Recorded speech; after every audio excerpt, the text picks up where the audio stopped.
My dad works in B2B marketing. He came by my school for career day and said he was a big ROAS man. Then he told everyone how much he loved calculating his return on ad spend. My friends still laugh at me to this day. Not everyone gets B2B, but with LinkedIn, you'll be able to reach people who do. Get a $100 credit on your next ad campaign. Go to linkedin.com/results to claim your credit. That's linkedin.com/results. Terms and conditions apply. LinkedIn, the place to be, to be. This Steve Jones Show podcast is now loading. The Steve Jones Show podcast is presented by Sunbury Motor Company, Purdy Insurance, Brewers Outlet, and NIL Game Changers.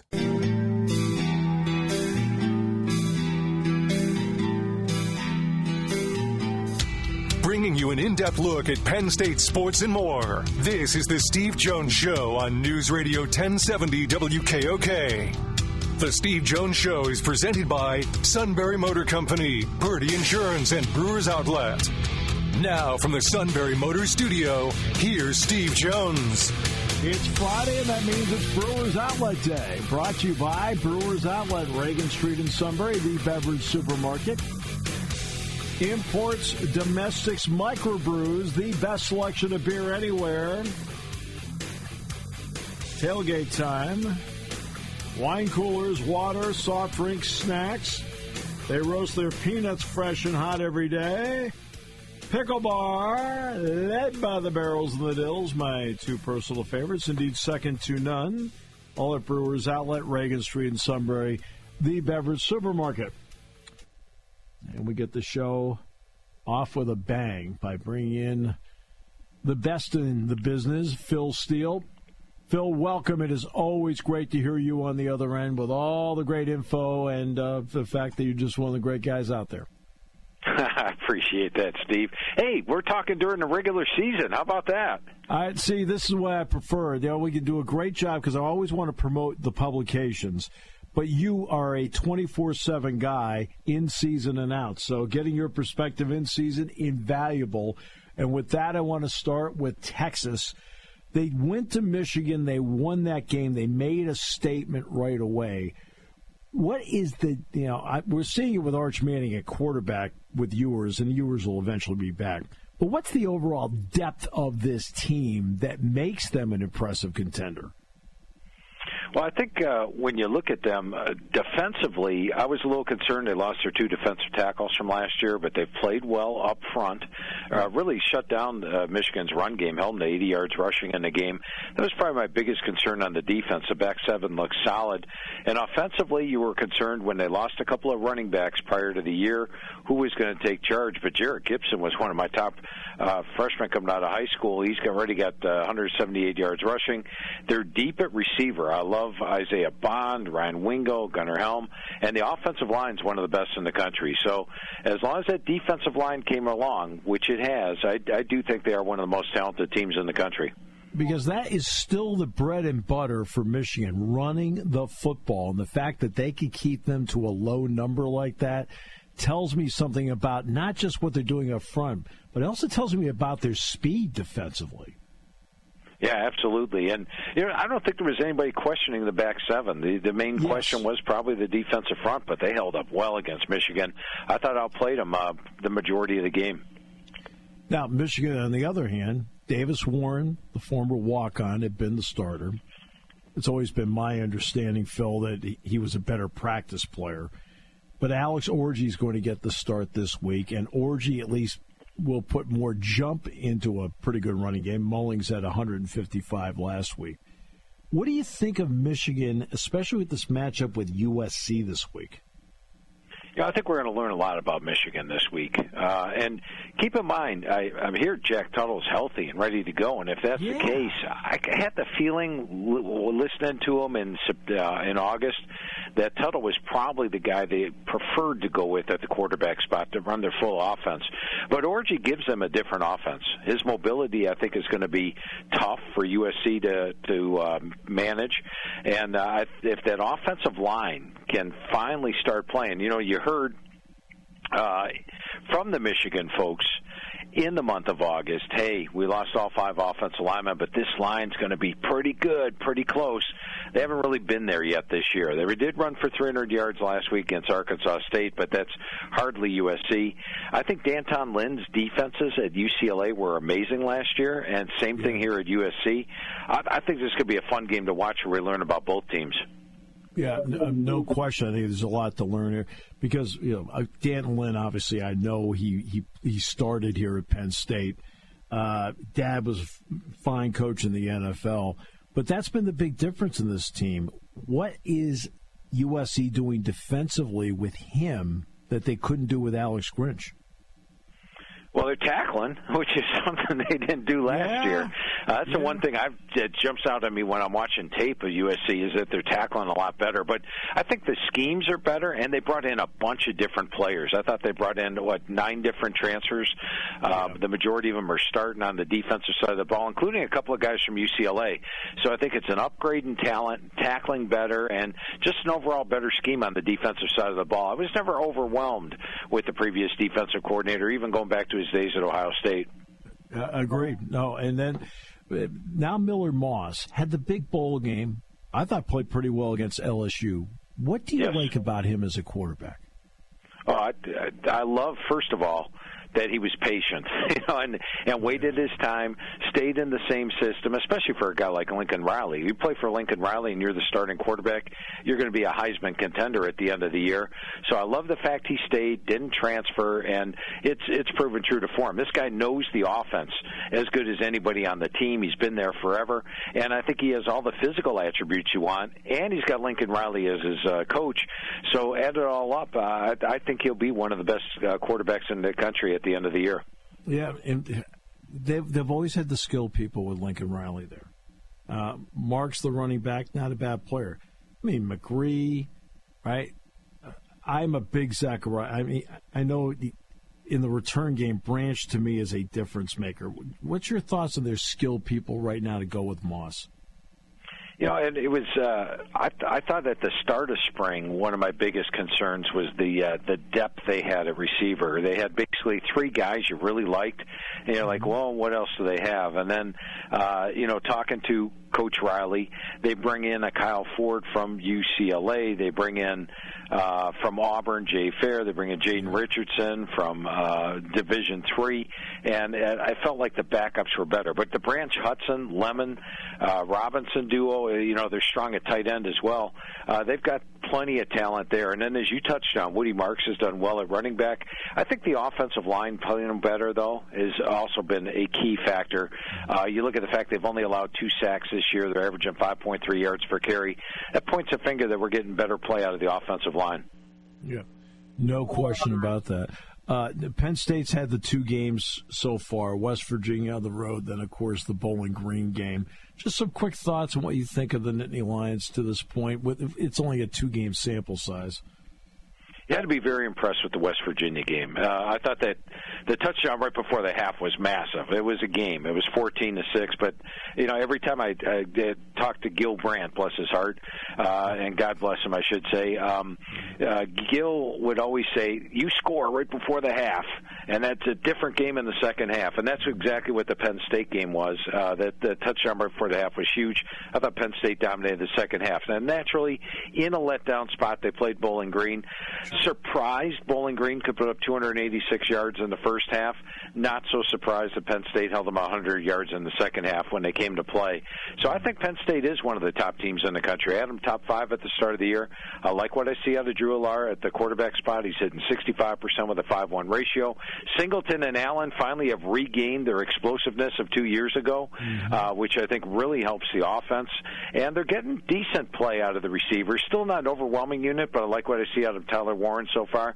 So I think this is a very good Penn State team. They're going to really be – I'm looking forward to that test at USC when that comes up on October the 12th. That's going to be a big game, and that'll let us know whether they're capable of beating Ohio State at home when they get them on November the 2nd.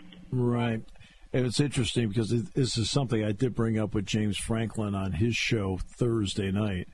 I asked him about Singleton and Allen, not as running backs, but how they performed in the pass game, because Allen has a touchdown catch already. Singleton has a touchdown catch already. And to me, that's a dimension that gives Drew Aller more to work with as a quarterback, Phil. Yeah, absolutely. And you got to love Andy Kotelnicki, the offensive coordinator. I mean, look what's happened to Kansas's offense since he left. They're averaging over 100 yards per game less than they averaged last year. This guy is a brilliant play caller. He'll be a head coach in no time. Don't tell the Penn State fans that just yet. You'll send them into panic with that statement. Sorry. No. I want you to be honest, because it's interesting. I watched Kansas play twice. I know I'm deviating into the Kansas thing for a second, but I definitely watched the Illinois game because Penn State's playing Illinois on the horizon. I felt like the last two times I watched Kansas, they lost the game. It wasn't that the other team won. The Kansas lost. And that to me, teams win games, but they lost both those games. Yeah, I would agree, especially the interception before the half against UNLV, because they were in complete control of the game. They're up, 17-6? They've got the ball. It's just before the half, and the one thing you couldn't do is throw an interception and have it returned, and then UNLV scores on a muddled-up play where they took way too much time to run it and ended up being the last play of the half, and they score a touchdown off of it. And that's been the key. Jalen Daniels this year has already thrown 6 interceptions. Now, we know Jalen Daniels is an electrifying quarterback, an electrifying runner, dangerous playmaker, but you can't throw 6 interceptions and win football games, and that's really been the key. But I'll tell you, when I talked to Coach Bielema in the spring, after spring practice was over, and we were talking about the Kansas game, I said, Coach, man, Kansas really destroyed you last year. What are you going to do against them? He's like, Phil, do you remember the Virginia game 2 years ago or 3 years ago? And he said, we got destroyed on the road, which they did, and then they got them at home, and they beat them. Same thing happened with Kansas. So hats off to Coach Bielema for setting me straight on that. Yeah, that was, and Brett's a good coach. We know that. Oklahoma, Tennessee. Oklahoma's first ever SEC game. Tennessee's been rolling. Everyone thinks they look like a powerhouse to this point. What's your thought on that game? You know, I'm going against the grain here, Steve. I just read something that said 89% of the bets this week have been on Tennessee. 93% of the money is on Tennessee. Hardly anybody's betting on Oklahoma. Mm-hmm. And if you watch these two teams so far this year, I mean, my average game grade, which tells you how the teams are playing this year, takes no starting grade off, has Tennessee the number 1 team in the country, 133.8. It's only got Oklahoma the number 35 team in the country. I mean, they needed 2 late scores to get past Temple, 51-3, didn't even have 400 yards offense, got outgained by Houston. We're leading Tulane by 5 points in the fourth quarter, and Tulane had the ball twice. They haven't looked good, but it's at home, it's at night, and Tennessee struggles on the road. They've actually lost 5 of their last 6 true road games. They also struggle when they can't run the ball. Last year, all 4 losses happened when they did not top 150 yards on the ground, and Oklahoma's got a really good defense and a really good rush defense. So if they can make Tennessee play one-handed, just throwing the football, this is Nico Iamaleava's first true road start, and you can't get a more hostile environment. It's probably the biggest home game Oklahoma's had in years. I'm actually going with Oklahoma in this one to go way against the grain. If Oklahoma can do a good job on Dylan Sampson, the running back for Tennessee, I'm with you that they can do it, because Jackson Arnold, who, by the way, not only is leading them in passing, he's actually the leading rusher, too, to this point. If he plays mistake-free football, Oklahoma's got a real shot, in my opinion. How do you view that? Yeah, I would agree. It definitely has to be mistake-free, because I think Tennessee does have the advantage at the line of scrimmage, which concerns me a little bit. You look at Oklahoma's offensive line, brand new, haven't played up to their level yet, but they're getting better. Tennessee's got one of the best offensive lines in the country. Defensive line, Tennessee's got one of the best defensive lines in the country. But their back 7 is vulnerable. They have a brand new secondary, and they haven't really been tested so far this year. I mean, Chattanooga, Kent State, and an NC State team that was down their quarterback. So I think when you look at this matchup, I think Jackson Arnold could have a big game, but he's got to play mistake-free. You hit it right on the head, Steve. Utah-Oklahoma State's a really good game, too, by the way. That's another, to me, under-the-radar game that's terrific. I think Georgia Tech-Louisville's another really great under-the-radar game in terms of matchup. Is there anybody to this point in the small sample size we have that you think is a little bit better than you thought they might be? Is there somebody that hasn't quite met standard that you thought they might be?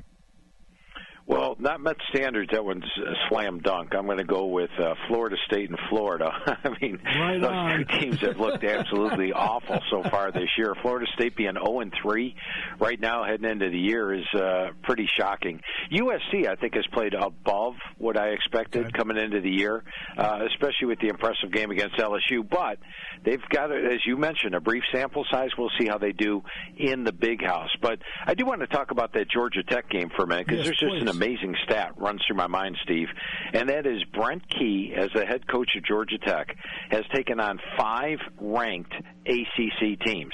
Now, the fact he's 5-0 against the spread is not amazing, because that happens. Teams can go that. But he's 5-0 straight up, and almost every single game he was a 3-touchdown underdog.